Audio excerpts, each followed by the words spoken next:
In a world where despair is the only constant, Eyama Aito, a quiet, tormented student, whose every day is a nightmare.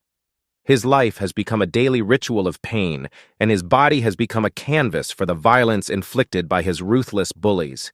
Eyama's world shifts in ways that he never imagined when he is given the opportunity to turn the tables on his main bully, Aya Kirishima. For 1 month, he can hold her captive, and the only rule is that he cannot kill her to win a fortune. What will he do with this power? The story begins on an all-too-familiar day in the hell that is Eyama's school.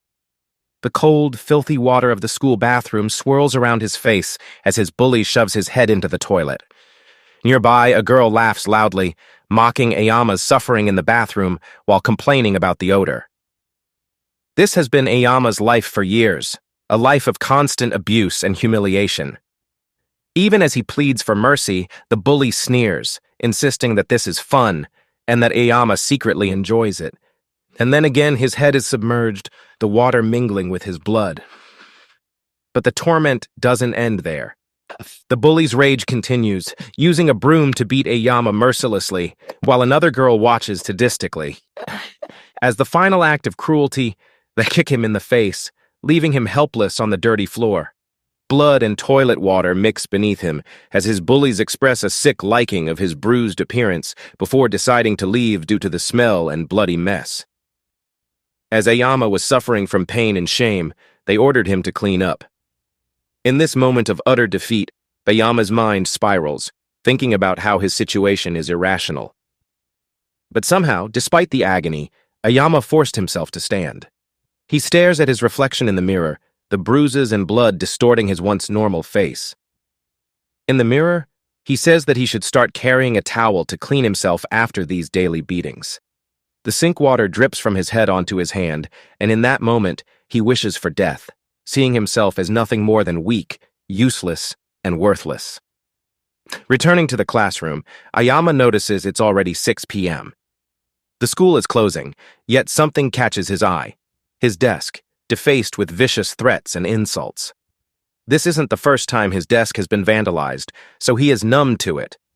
He comforts himself with the thought that summer break is near, so he won't be bullied anymore. Then suddenly, a girl enters the room and her presence is immediately unsettling. She asks, seemingly innocently, why Eyama was still at school, and if he cleaned up the bathroom properly. But her innocent mask quickly drops, revealing a sinister smile. She taunts him, confident that no one would ever believe that she orders people to bully Eyama. Eyama's heart sinks as soon as he sees her, Aya Kirishima, the mastermind behind his suffering. His voice trembles as he blurts her name, but she only responds with disgust, demanding he not speak her name so casually. Kirishima boasts about her good grades and perfect reputation, claiming no one would suspect her of orchestrating the bullying. She sees herself as superior, viewing Eyama as nothing but trash. Then out of nowhere, she pulls out her phone, and what Eyama sees makes his blood run cold. A picture of one of his classmates, Imamura, naked and tied up on the floor. Kirishima explains how easily Imamura was lured in, desperate to fit in, and how she used his loneliness against him. She mocks Eyama, saying Imamura is just like him, pathetic and alone. And to make matters worse, she reveals how Imamura humiliated himself by stripping on command, laughing at his degradation. Kirishima knows she holds all the power. She could ruin anyone's life with a single lie. As she continues to belittle Eyama, she notices Eyama seems to have a calm demeanor that unnerves her. She snaps at him, demanding his attention, her voice laced with venom. Eyama, terrified, can only sweat in silence. Kirishima tries to convince Eyama that he deserves the torment because of what he supposedly did to her. But Eyama struggles to remember, but he knows deep down that he is the victim, not the villain, yet the fear of another beating keeps him from speaking out. Kirishima then leans towards him and reminds him that he is nothing more than her plaything, a stress reliever because of his weakness. Before she leaves, she chillingly promises to see him again after summer break. Alone in the empty classroom, Eyama stands frozen, a mixture of fear and rage boiling inside him. In his desperation, Kirishima to disappear. Later, at home by himself, Eyama finds a letter addressed to him from someone named Kojima, a name he doesn't recognize. The letter speaks of a captivity game, inviting Eyama to participate to give him the chance to change his irrational life forever. At first, he thinks it's just another cruel prank by Kirishima and her friends, but his curiosity gets the better of him. In his room, he reads the rules of the game. The game lasts 1 month, during which he can hold only one person captive and do whatever he wants to them, as long as he doesn't kill them. Though he remains skeptical, he keeps reading the game rules. The name of the game is called What's My Name, and every week for a month, the captive gets one chance to guess the identity of their captor, and the captor has to make sure they don't reveal their name to the captive. If the captive guesses correctly, they win 10 million yen. If they fail to guess correctly, the captor wins the 10 million yen prize. Eyama chuckles and mocks the game, still believing Kirishima is behind this twisted joke. But the thought of not being bullied temporarily is enough to bring him some peace. Soon he drifts off to sleep, but his dreams are anything but peaceful. In his sleep, Kirishima haunts him. He sees her standing over him, holding a hammer with a terrifying grin on her face. He asks her why she is in his room, and she explains that she wants to use the hammer on him, and before he can react, she swings and bashes his face in. At that moment, Eyama wakes up in a cold sweat, with terror and confusion still lingering. The trauma of Kirishima invades his thoughts once again. Kirishima's voice echoes in his ears, reminding him that he is nothing but her toy. Driven to the brink, Eyama decides he can't take it anymore. He looks at the letter again, realizing that if he chooses Kirishima as his captive, this could be his chance to end his suffering once and for all. In the letter, he is shocked to see that the game went as far as setting up a registration site. Although he is still convinced it is a trap, he types Aya Kirishima's name into the registration, and suddenly a picture of her appears. A surge of shock and confusion rises within him once he sees Kirishima's picture, and he once again questions the game's legitimacy. The next day, Eyama gets a message telling him to meet someone at a certain spot at 10 o'clock. He heads to the park where they're supposed to meet and realizes he's a bit early. As he waits, he starts feeling nervous, wondering why they picked this park. His mind wanders, thinking about the person he's going to meet. If it's a scary-looking person, he will just walk away and go home. While lost in thought, a man approaches Eyama from behind and greets him. This startled Eyama. The man then asked if Eyama was the one he was supposed to meet, but Eyama was too intimidated to respond. As the man kept walking closer, Eyama notices he's dressed in an expensive all-black suit with dark sunglasses. The man looks serious, like someone important and powerful. Each step he took made Eyama more nervous. But then, just when the tension is at its peak, the man suddenly trips over something. He stumbles and grabs his leg in pain, crouching down. All of a sudden, the intimidating vibe is gone. When the man finally got to Eyama, he turned into an embarrassed mess, quickly apologizing over and over for being clumsy. He awkwardly scratched his head, relieved that he had found Eyama since he believes all high schoolers look the same.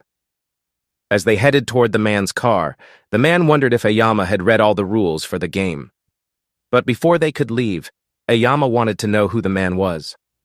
The man then took off his black sunglasses and introduced himself as Harakawa, the person who will be taking care of Eyama for the next month during the Captivity Game. While driving, Harakawa wanted to make sure Eyama understood everything that was sent to him in the packet. His role is to guide and support Eyama, so he made it clear that he was available to answer any questions. Then, out of nowhere, Harakawa mentioned something important he had forgotten about: the eye mask in the back seat. Since the game's location was meant to remain a secret, Eyama needed to put it on immediately. In a seemingly friendly way, Harakawa warned Eyama that if he didn't wear the mask, he would be fined and disqualified from the game, so make sure the mask doesn't come off. Eyama did put on the mask, but he couldn't understand why he almost forgot something so important. Harakawa began commenting on how brave Eyama is, though Eyama wasn't sure why. Harakawa went on, pointing out the courage it took to join such a suspicious game, and even more brave for choosing his captive. Curiosity got the better of Harakawa as he wondered what Eyama planned to do with his captive, who happens to be the person that bullied Eyama. In the back seat, Eyama sat quietly and didn't respond. Harakawa, unfazed by the silence, everything depends on whether the captive can figure out Eyama's real identity. He made it clear that Eyama needs to be careful not to give away any hints that can help Kirishima discover his name. Then Harakawa's gaze and tone becomes unsettling. He points out that if he were the captive, the first person he would suspect as his captor would be the person he bullied. He then reminds Eyama that the name he entered in the game registration, Aya Kirishima, cannot be changed. Hearing this, Eyama was kind of upset that Harakawa didn't have faith in his ability to keep his identity a secret. Eyama is confident that there is no need to worry. Harakawa is surprised by Ayama's confidence, but Eyama believes Kirishima will figure out who he is because he hates her the most, and assumes she already knows that. As a result of that, Harakawa agrees that she will definitely find out his identity soon. Eyama then explains his plan. In 7 days before Kirishima can identify him, he'll torture her so badly that she won't be able to speak. If she can't speak, she can't identify him and win. He promises to return twice the pain she's given him and destroy her completely, grinning at the thought of doing whatever he wants to her within the rules. Then, Harakawa awkwardly laughed and admired Eyama for thinking this game through, which makes Eyama more interesting in his eyes. Harakawa points out that there isn't anyone who wouldn't think this through because of the great risks and rewards. He realized Eyama wasn't the kind of person to take a game like this lightly. Sooner than later, they arrived at the game's destination. When in the building, Eyama took off his blindfold while anxiously following Harakawa as they made their way to Eyama's room. On the way to the room, Eyama couldn't help but wonder how many other participants were involved in the game.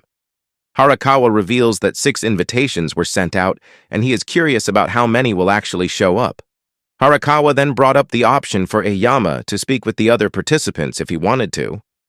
When they arrived, Harakawa finishes the tour and tells Eyama he can use the phone in his room for any questions. Feeling uneasy, Eyama wonders where his captive is. Harakawa reveals that she's already here. To hide his identity when facing Kirishima, Harakawa gives him a face mask which he needs to wear when he is with her. Wearing the creepy mask, Eyama opens the door to where Kirishima is being held and sees her unconscious with her hands chained. Then shock hits him. It really is Kirishima. When she opens her eyes, she sees a masked figure standing silently in front of her, unaware that it's Eyama. He just stood there, staring at her without saying a word. Feeling nervous, Kirishima tries to ask who the man is, but she quickly notices her hands are chained. The sound of chains rattling fills the room until Eyama finally breaks it by greeting her. His voice startles Kirishima. Her fear quickly turned to anger. She demands to know who he is, what is happening, and if he thinks he can get away with this. But Eyama says nothing, just stares at her. Suddenly, Ayama's hand begins to shake, then tightens into a fist. Eyama believes Kirishima should know that he won't give her his name. As she listens to him speak, she realizes he's using a voice changer, making her wonder if it's to hide a voice she would recognize. Angry and disgusted, Kirishima thinks the masked man is a stalker holding her captive. Returning to her harsh ways, she insults him, calling him pitiful trash, annoying, and worthless, and demands he get away from her. Fed up with the yelling and insults, Eyama suddenly shouts at her to shut up. His loud voice startles her. In annoyance, he walks towards her and kneels down in front of her. Then Eyama stares at her, realizing she has no idea what's going on or why she's here. She anxiously waits for him to explain, but he stays silent for a moment. He wonders how to start explaining the situation since no one has told her about the game or her circumstances.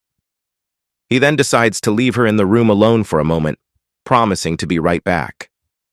Kirishima puts her head down, still anxious about the situation as he closes the door, leaving her in complete darkness.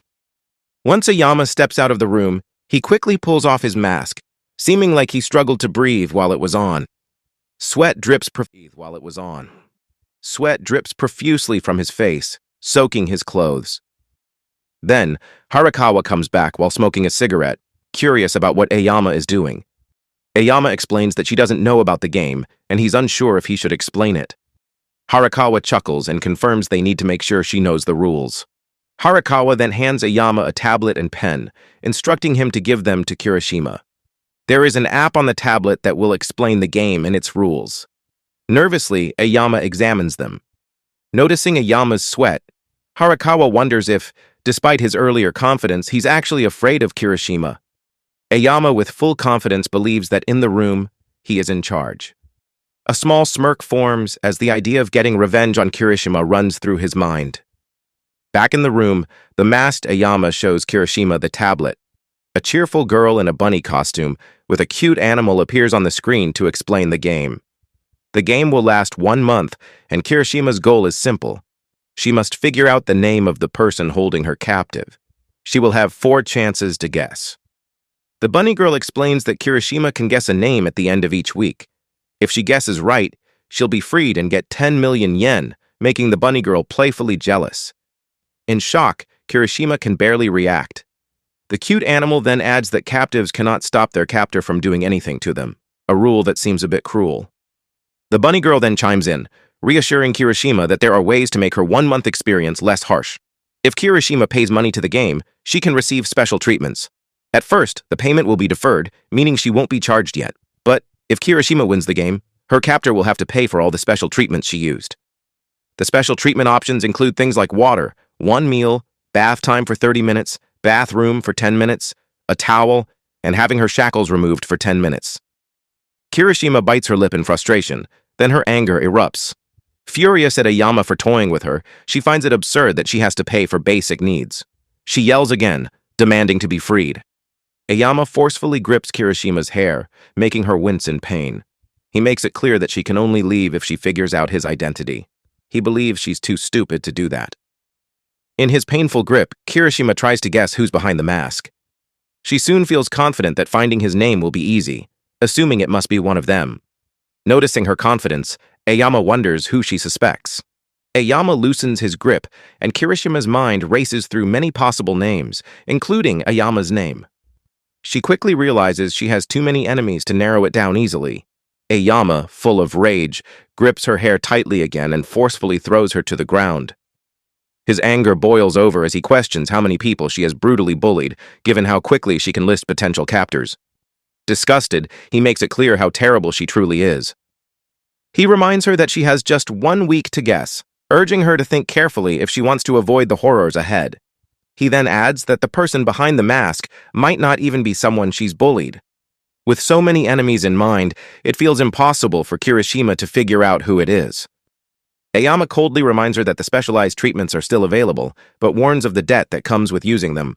Kirishima, terrified, dreads the thought of burdening her family with extra debt from this game. Eyama twists the knife deeper, reminding her how upset her family would be if they knew she was a school bully. He then delivers the harshest blow, mentioning her sick mother, hitting her where it hurts most. Kirishima's eyes widens with terror as his words about her family, especially her sick mother, sink in. Her lips tremble as she tries to understand why he is doing this to her. Kirishima bursts out in anger, questioning if this is happening because of her family's debt. She wonders why this is only happening to her family, and angrily blames her father for their money problems. He sarcastically agrees that her father might be to blame. He even hints that he could be a debt collector after their unpaid bills. Eyama reminds her that the list of names of potential captors is getting longer. He brings up the special treatments she can use to make her stay easier, and explains how she can order them. He adds that if she needs to go to the bathroom, he will accompany her, invading her privacy. She wonders if he's just after the 10 million yen, but Eyama's goal is clear, to make her life a living hell. Here, he can do whatever, and no one will care. He lists what he could do. Break her arm, cut off her foot, reminding her he's in charge. Kirishima's eyes fill with terror as the severity of her situation fully sinks in. As Eyama approaches, his presence is overwhelming. He can tell she finally understands the danger she's in. Before she can say a word, he grabs her tightly by her shackled arms and begins dragging her away. Kirishima can only tremble as she's pulled into her nightmare. Eyama forces her to the ground, tightly gripping her chained hand. He reminds her he can do anything except kill her. That's the only rule. He contemplates where to begin, almost excited. Knowing it's just the first day, there's plenty of time for his cruel plans. Gripping her pinky, he threatens to break it. Fear floods Kirishima as she struggles to look behind her. She can't believe this is real. Before he can hurt her, Kirishima panics and begs him to stop, not once, but twice. Despite her fear, she still fights back, insulting him and saying there's something seriously wrong with him. Eyama is shocked by her words, because Kirishima has always done whatever she wanted without facing any consequences. Her accusing him of being the one with issues strikes a nerve. Anger surges through Eyama as he struggles to grasp how, after everything she's done, Kirishima still thinks she can escape without consequences. Her selfishness only fuels his rage. Meanwhile, Kirishima's mind races, desperately trying to remember who this masked man could be from those she's heard in the past. Then out of nowhere, Kirishima insults him. She accuses him of being weak for resorting to this kind of revenge if he is one of her past victims. She then pulls free from Ayama's grip and faces him directly, claiming that people like him, who are weak and helpless, deserve to be bullied and that it is natural. Without hesitation, she promises to uncover his identity once she's free. She chillingly threats to hunt him down. Ayama listens to every word, remaining silent. Ayama, filled with frustration, storms out of the room. In the hallway, his mind races. He realizes that breaking Kirishima isn't as easy as he thought, because deep down, he's scared of her. He feels even more ashamed knowing that even though she's chained up, he's still afraid of her. The memory of her calling him weak keeps playing in his head, and now he doesn't know what to do next. Then, something in the hallway catches Ayama's attention. Ayama notices a girl holding an electric chainsaw. She seems excited, admiring the chainsaw and calling it a beauty. Suddenly, she starts kissing the chainsaw. Ayama watches in disgust, quickly realizing that this girl is dangerous. While still kissing it, she notices Ayama. The girl's mood suddenly changes, and she threatens Ayama with the electric chainsaw. In a cold and stern tone, she demands to know if he's participating in the Captivity Game. Her intense stare stays on him, waiting for an answer, but Ayama is too scared to speak. Then, when she moves the chainsaw closer, Ayama panics and finally admits that he is a part of the game. The girl pulls the chainsaw away from Ayama and smiles. Now that she knows he's playing the game, she wonders if Ayama knows where to find food in this place. Meanwhile, in the room, Kirishima hears the voices coming from the hallway. She tries to figure out if the voice belongs to Ayama or Imamura and is determined to get it right. Ayama and the girl go to get food together. She enjoys her meal, finding it delicious even with everything going on in this crazy game. She notices Ayama isn't eating and playfully urges him to, joking that she's not paying for his meal. Ayama then wonders if she is also participating in the game, but she avoids answering. Instead, she becomes annoyed when he calls her ma'am, feeling too young for that title at only 24 years old. She introduces herself as Misaki Yoshino and confirms that she is also a participant in the game just like him. Ayama introduces himself in return and is happy to meet her. As she continues to eat, she notices Ayama still staring at the menu. Ayama mentions that it's hard to choose because there are so many interesting options. Ayama then flips to the back of the menu and finds out that captors can buy information about their captives. Misaki is also surprised by this information. Ayama laughs, realizing that the sneaky game doesn't reveal all the rules, leaving the captors to find them all on their own. Misaki suddenly gives Ayama a blank look, as if something is bothering her. She comments on how brave Ayama is for being here. Then Ayama starts flirting with her, saying that he's surprised that someone as cute as her is here. This makes Misaki blush, and she quickly changes the subject back to what Ayama plans to eat. Ayama finally decides on a Hamburg steak. A few minutes later, his food arrives. As Ayama begins eating, Misaki questions who he chose as his captive. Ayama pauses for a moment, then lies, saying he chose his high school teacher. While still lying, Ayama makes up a story about his high school teacher who attacked and took advantage of the girl he liked. He even hints that it was on the news and wonders if Misaki knows about it. She isn't sure, but she wonders if he is only here for revenge. Ayama calmly states that the timing is perfect and that his captive won't easily figure out his identity. Ayama asks about Misaki's captive as well, and she reveals it's her boss. She explains that 2 years ago, her boss blamed her for his mistake, which got her fired and led into depression. She took a low-paying part-time job and had to rely on welfare while looking for a new job. That boss really broke her and ruined her life. Then she comes back to her senses, realizing she shouldn't be oversharing to a high schooler, but Ayama reassures her and understands her feelings. Misaki appreciates him for listening. Then, her expression shifts to a chilling stare as she catches him in his earlier lie and wonders who he's really holding captive. She explains that while she gets his need for revenge, this game is for people that want to get back at those who are irrational, which makes his story sound ordinary. She then becomes frantic and quickly adds that it's just her intuition, and she isn't sure if she is right. Ayama forces a fake smile, thinking she might have figured him out, but he still doesn't want her to know the truth. He realizes she's a pain. Misaki, still dumbfounded, keeps staring at him, waiting for a response. Ayama keeps fake smiling, but Misaki misinterprets it as admiration, causing her to blush and feel nervous. She reminds him that she's still waiting for a response. Eyama is impressed by her sharpness, but lies again, saying his story is true and that his teacher is his captive. He plays with his food while confirming that the game is for those seeking revenge on irrational people, but the rules allow them to choose anyone up to 10 years older. He adds that besides having a grudge against his teacher, he wanted someone that will struggle to figure out his identity, and that's it. Misaki realizes she went too far and feels embarrassed for acting like a detective. Eyama believes that she shouldn't be because her insight is amazing. She blushes and appreciates the compliment. After finishing their meal, they go back to the hallway. Eyama wonders if she's going to her captive's room, but she decides not to go yet because she has things to buy first. Suddenly, she notices a hair on Eyama and pulls it off. Eyama thanks her, and then they go their separate ways. As they walk away, Misaki glances back with a secretive look, checking to make sure Eyama is gone. She goes over the story he told her about his high school teacher attacking a student, convinced he's lying. Pulling out the hair she plucked off Eyama, she wonders who the long hair belongs to.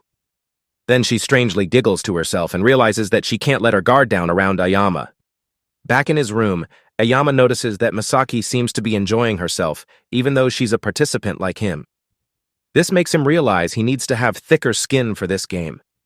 He knows Kirishima will figure him out soon and wonders how Misaki handles everything so easily. As he figures out the TV, he remembers the rule that lets him observe Kirishima through the monitor. On the screen, he sees her still on her knees, chained, with her head down. Eyama laughs, realizing she's now in the same position he was in when she bullied and shoved him into the storehouse. Then Eyama notices something. He sees the same participant menu from the cafeteria in his room and realizes he can order from here too. As he looks through the menu, he wonders where they got such personal information and suspects it might be illegal, especially considering how cheap the prices are. Deciding to put this aside for now, he shifts his focus to a bigger problem, making sure Kirishima can't figure out who he is. To do that, he plans to create a completely new persona, changing the way he talks, his expression, transforming into a whole new him. He returns to the room where Kirishima is being held and stands over her, casually mentioning that it's been over 2 hours with slang, acting out his new persona. She keeps her head down and stays quiet. He acknowledges her strength but says she must be close to her limit. He then asks if she needs to use the restroom, trying to get a reaction. She sweats, clearly needing to go, but still doesn't respond. He points out that she arrived in the morning, so she probably needs to go to the bathroom. He reminds her that it costs to use it. He teases her about the low price of the bathroom at 1,000 yen, suggesting she probably can't afford it. He finds this amusing and wonders if she might actually wet her pants. Kirishima has had enough. She looks at him and mentions that he has gotten cocky and blurts out his name, Eyama. Behind the mask, Eyama's eyes widen in shock.